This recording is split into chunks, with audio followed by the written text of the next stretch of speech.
What's happening, everybody? Welcome back. We're here again. Look at it's Groot. Look at it's me, your host, Carson. And here we are doing the Film Club. Maybe it's your very first time, and if it is, then welcome. We're doing the Film Club thing. We watch a movie a week. A lot of the time it's going to be on the Criterion channel, so if you have one of those, you'll be able to watch these movies for free, but they're also, not for free, for a subscription fee, but you know what I mean. They're available. All these films that we pick every week are available somewhere, and you could find out about them by following us at Film Club on Facebook and Instagram, and if you go on YouTube, that's where you're going to find these reviews, but, you know, frankly, they're everywhere. It's just, we're everywhere, man. But this week, dude, Groot, what did you think of the movie this week? I was actually really surprised by how much I liked the movie this week. Let's just dive right in, shall we? We entered the world of Wong Kar-Wai, which is exciting because the Criterion Collection just released this big fancy box set of like most of his films. So he's having a bit of a moment. People are revisiting Wong Kar-Wai, and I wanted to be one of those people. I was actually listening to a great episode of a podcast I like, the Big Picture podcast, and they were talking all about Wong Kar-Wai. So it was a very welcome listen for me this week, since I was super in the mood for love. Anyway, deep cut, or not that deep at all. It's his most famous movie, maybe. Yeah, on the podcast that we do, that we do, the First Rule of Film Club. If you haven't checked out the podcast, go check out the First Rule of Film Club. But my buddy JT Sodergren and I, we redid the 1994 Oscars, and in my opinion, Chungking Express wound up winning a bunch of the awards because I love that movie, and maybe you do too. Maybe you love Wong Kar-Wai because of that film or because of In the Mood for Love. But we have already watched those in this film club, so if you had never watched those before, go check those out. They are two of the best movies you're ever likely to see. Very romantic, and very of the style that was on display here in the film that we watched, Fallen Angels. Fallen Angels was a film that really caught my eye from the poster. I mean, just the two people on the motorcycle with the cigarette. I was like, that looks cool. And then upon doing a little bit of research before watching it, found out that it was actually a storyline that was going to be in Chungking Express, like a little third storyline. But he felt like the two that he was tackling within Chungking Express was enough. It didn't need this third story element, so it actually wound up kind of getting fleshed out and getting to be its own film, which was what we watched, Fallen Angels. And it came out just the very next year. Chungking Express did very well when it came out in 1994. Quentin Tarantino helped get that sucker distributed throughout the U.S. so that people like you and me could be like, whoa, Wong Kar-Wai is really good. And the very next year, he put out this movie, Fallen Angels. And it very much feels like not a sequel per se, but just kind of a continuation, almost like the flip side of a coin. I saw somebody refer to it as like the evil twin of Chungking Express, or another example I found to be kind of fun, the amnesiac to Chungking Express's Kid A, for my Radiohead fans out there. But yeah, this film, man, it has everything that you hope to get from a Wong Kar-Wai film. Great soundtrack, a bunch of gorgeous people smoking cigarettes with that cool kind of double exposure, is it slowed down, is it sped up, I can't really tell thing. Yeah, he's a very kind of easy to spot auteur, not just in my opinion, in a lot of people's opinions. It's almost, Wes Anderson's an easy one to point at as well, where it's like you always know you're watching one of his movies. And Wong is very much like that. If I had walked into the room and Fallen Angels was on, I would have been like, is this Wong Kar-Wai? Because he just has that way about his style.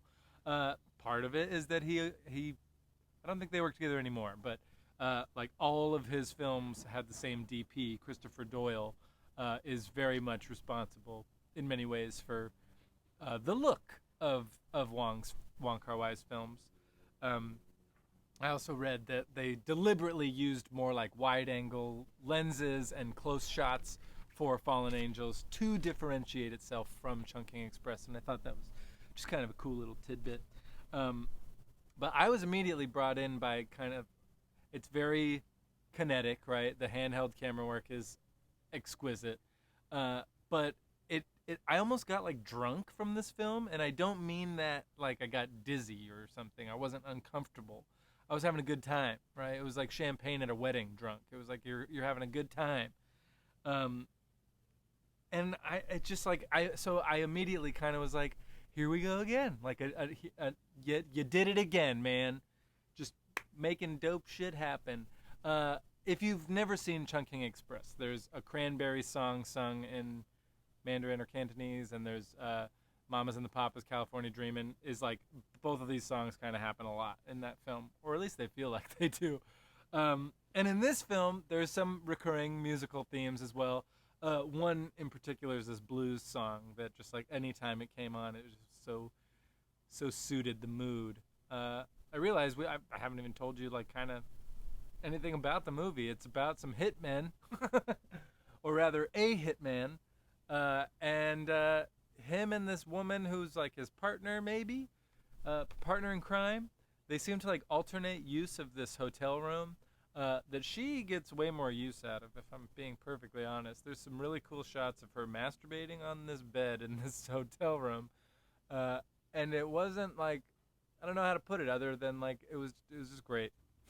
I was like, and the way that he kind of will use he'll like swipe across the frame. I don't know how to explain it. I didn't go to film school. I don't know if you know that about me or not. I'm just an enthusiast with this shit. But I do have some notes. I'm going to just go over them real quick. I don't want to miss anything here. Oh my God. Probably my favorite performance in the film is Takeshi Kanashiro's role of the mute. He doesn't talk in this film.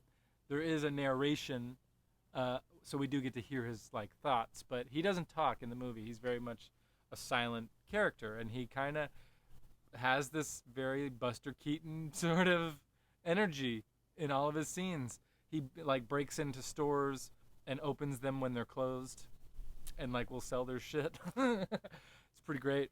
And he like seemingly is always looking for a fight, but it's the same actor who plays the cop in Chungking Express, who's got an obsession with expiring pineapple, and I just always loved that. I love you for 10,000 years or whatever. Man, I'm talking a lot about Chungking Express. Clearly, you need to watch that movie. But like I mentioned already, they are one and the same. I mean, like what a great double feature to watch Chungking Express, pop outside and have a cigarette, come inside and watch Fallen Angels, and go home. Like that would be such a nice way to go to the movies.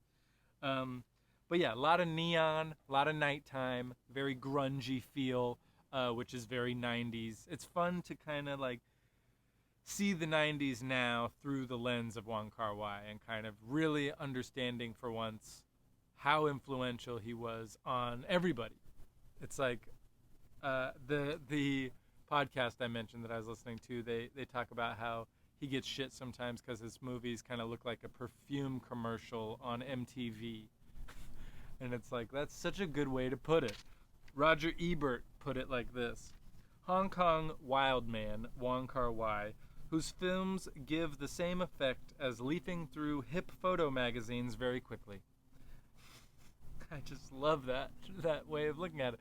He also mentions in the same review where that's from, about Fallen Angels, that he felt transported to the 1960s and watching a Godard film. And I gotta agree with him. There is a very French New Wave energy to what he's doing, and you know, I'm definitely the 1,000th person in line to say that, but it's true. He just has that same radical, renegade, rebellious spirit, and yet a true understanding of telling the story through pictures, and an even truer understanding, I think, of how tough it is to handle romance in the modern era. You know, in his case, with most of these films at the turn of the millennium, the turn of the century, whatever you want.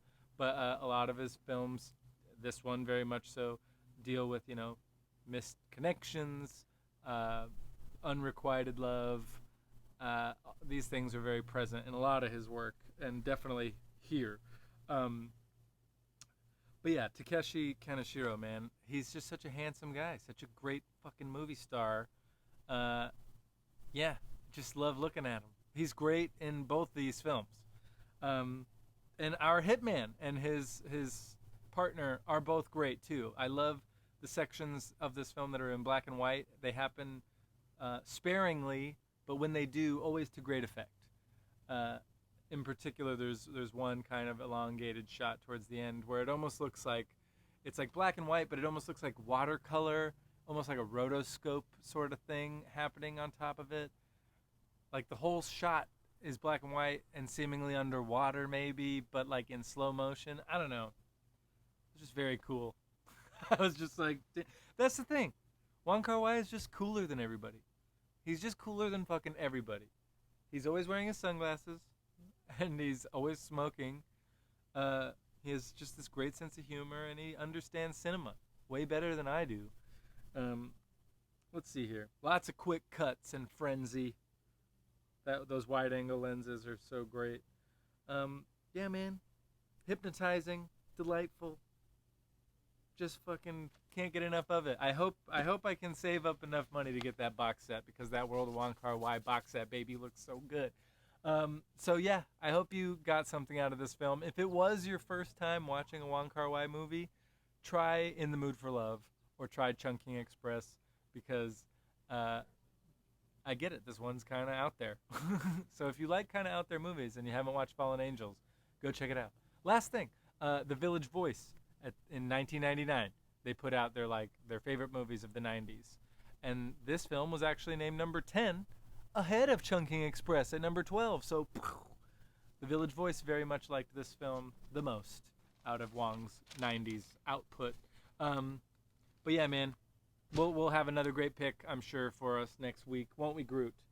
You can find out what it is tomorrow, right here at Filmstruck Film Club. I'll keep you updated. Go ahead and like and subscribe and comment, and we can engage, man. We can interact. It's all good. But yeah, new pick coming. Go ahead and stay up to date on all things Film Club. Say goodbye to Groot, and yeah, love you. See you soon.